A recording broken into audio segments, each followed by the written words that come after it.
Hi teacher, my name is Javier Soto. I wake up at 5:45 in the morning. I get up and take a shower. At 6:30 in the morning, I go to my English class.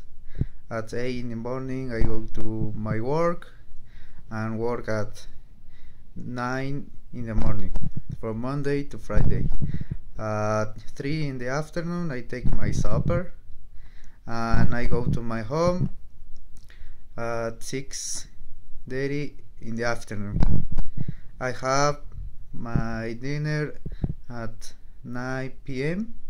and I see TV series or play video game from 10 to 11 at night. At 11 or 11:15 at night I go to sleep.